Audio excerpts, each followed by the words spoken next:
Uyu munsi tugiye kuvuga ku vyerekeye urukundo. Tugiye kuvuga amajambo abasore canke abagabo bakunda kumva abaryohera iyo bayabwiwe n'abo bakunda canke iyo babwiwe n'abakunzi babo b'abakobwa canke umugore. Akenshi abasore usanga dufise amajambo babwira igitsina gore kikaryoherwa, ni nkuko nyene bimeze no ku gitsina gabo. Umukobwa urafise amajambo wobwira umuhungu mukundana canke wewe mugore wobwira umugabo wawe akaryoherwa buri munsi akama yiyumvira wewe. Niyo majambo tugiye kurabira hamwe uyu munsi.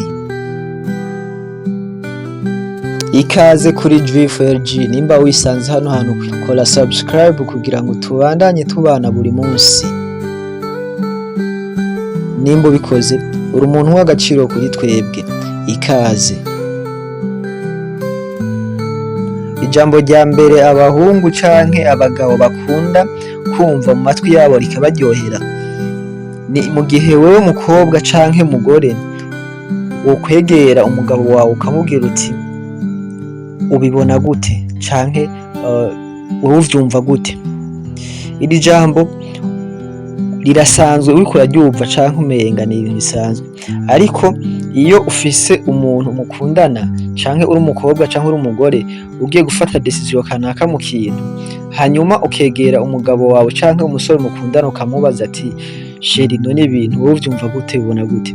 Iri jambo rituma umusore canke umugabo yumva yuko ari uw'agaciro mu buzima bwawe, ku buryo aba abona agaciro umuhaye. Ibi bituma urukundo rwanyu canke umubano uri hagati yanyu urushaho gukomera.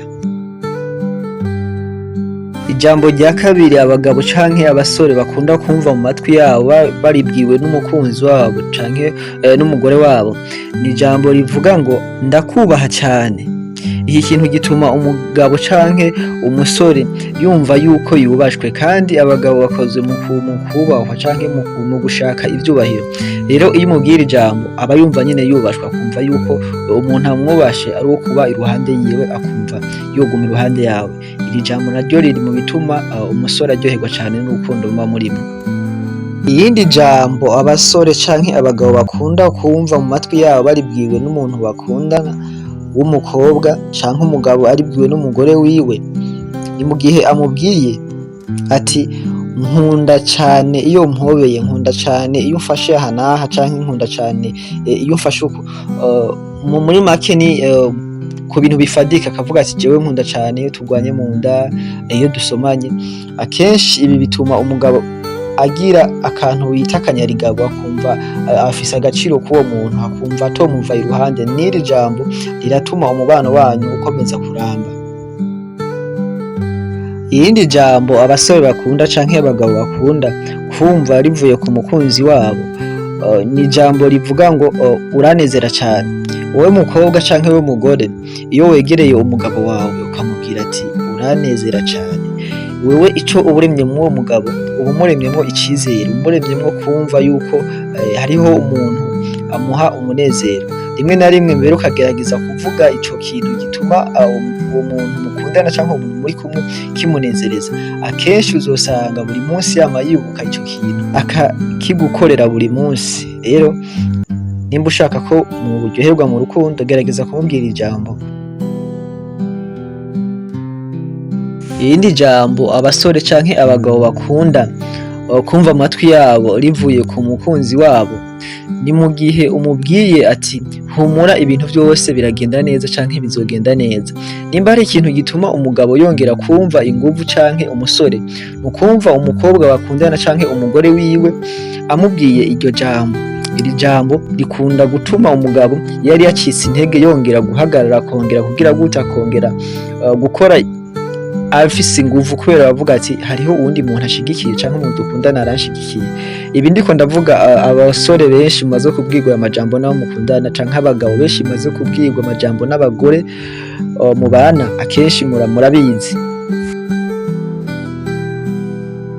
Irindi jambo bakunda ni mu gihe yagufashije ibintu naho koba ari akantu gato ariko ukamwegera ukamubwira ati ndagushimiye cane bimwe bivuye ku mutima ku bufasha bwawe n'ukuntu unyitaho buri munsi.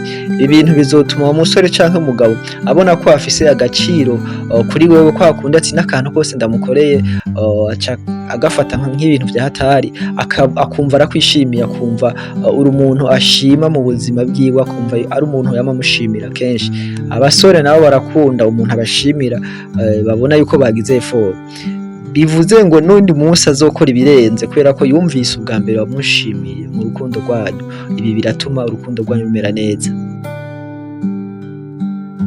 Irindi jambo abasore canke abagabo bakunda kuba rivuye mu kanwa k'abakunzi babo, ni ijambo rivuga ngo wewe mukobwa ukamwegera umusore canke wewe mugore ukamwegera umugabo wawe ukamubwira ati ndaryohererwa intsinzi yawe.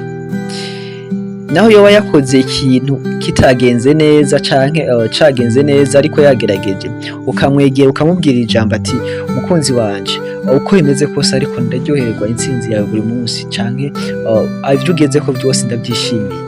Ibi bituma umugabo yongera agakorana izindi nguvu canke umusore yongera agakora hasi hejuru kubera ko yumvise umuntu yuko agize gute, yishimira intsinzi yiwe. Rero akenshi bituma umusore yumva yuko ashigikiwe, bigatuma akora cane kandi agakora umutima wiwe yawushize ko uwo muntu yamubwiye yuko yishimira intsinzi yiwe. Ijambo rya nyuma abasore bakunda canke abagabo bakunda kumva mu matwi yabo rivuye ku bantu bakundana, wowe mukobwa canke wowe mugore egera umuntu mukundana canke umukunzi wawe canke umugabo wawe umubwire uti uri mwiza. Akenshi twama tuzi yuko aya majambo abwirwa abakobwa canke igitsina gore, ariko n'abahungu nabo nyene aya majambo arabakora ku mutima.